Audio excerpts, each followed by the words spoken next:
Ward number 4 ના ઠક્કર સમાજ અને બ્રાહ્મણ સમાજની મીટિંગમાં ઉપસ્થિત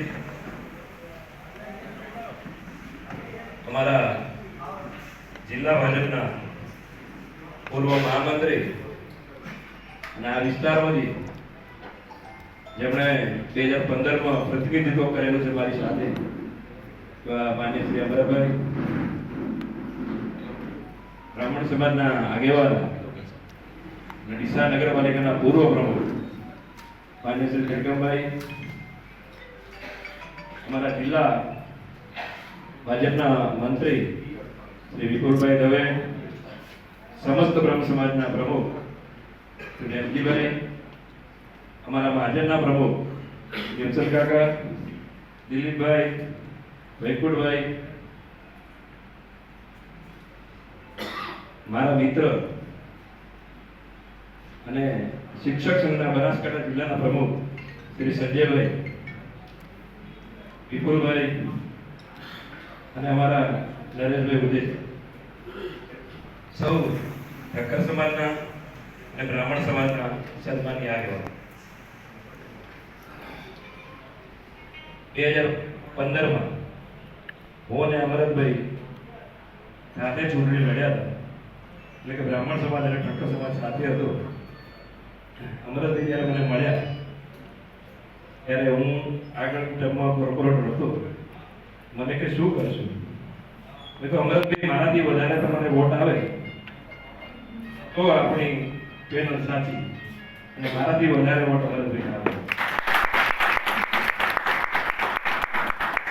ગઈ વખતે પણ ચેતન ત્રિવેદી મારો મિત્ર છે, આ વિસ્તારમાં રહેલો છે, એ ગઈ વખતે પણ મારી પેનલમાં હતો. મારા 1992 વોટ હતા અને ચેતનને 1950 વોટ હતા. 30-40 વોટથી વધારે ફરક રહ્યો. ઠક્કર સમાજ અને બ્રાહ્મણ સમાજનો નાતો આજનો નથી. આપણે જ્યારે પણ લડ્યા છીએ ત્યારે કોઈ ભેદભાવ વગર લડ્યા છીએ, કોઈ મતભેદ વગર લડ્યા છીએ. મિત્રોની જેમ સાથે રહીને કામ કર્યું છે. બંને સમાજોએ સાથે રહીને કામ કર્યું છે.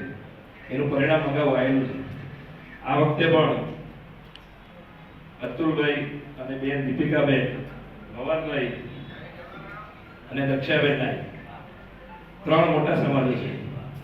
એક સમાજ આપણી સાથે નાનો છે, પણ 4 સમાજને ભેગા કરો ને તો આપણી વોટ 3000 પેનલની છે.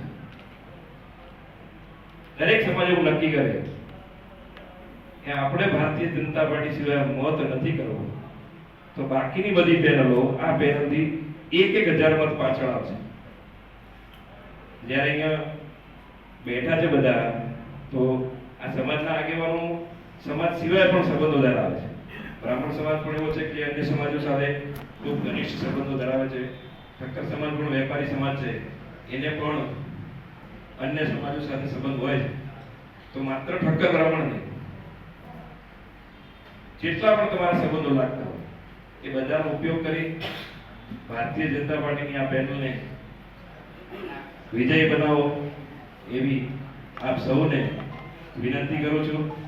આપ સૌ અહીંયા મોટી સંખ્યામાં ઉપસ્થિત થયા છો. આપ સૌનું સ્વાગત કરું છું. એક વખત બધા આગેવાનો બેઠા છે ત્યારે હમણાં ભાઈ જયવરામ બાપાની, પરશુરામ ભગવાનની જય બોલાઈ, આપણે બધા એક સાથે છીએ એનો એક પુરાવો આપણે આપી દઈએ. હું અહીંથી બોલાવું જાય એટલે આપણે બધા 2 હાથ ઊંચા કરીને બોલશું, બોલો પરશુરામ ભગવાન કી જય, બોલો જલારામ બાપા કી જય. આ બધા હાથ ઊંચા કર્યા છે ભગવાનના નામે, એટલે આપણે ભગવાનને સાક્ષી રાખી અને આ પેનલને વિજય બનાવશું. તો સંકલ્પ કરીએ છીએ. આપ સૌ સન્માનીય આગેવાનોનું સ્વાગત છે. સૌનો ધન્યવાદ. આભાર.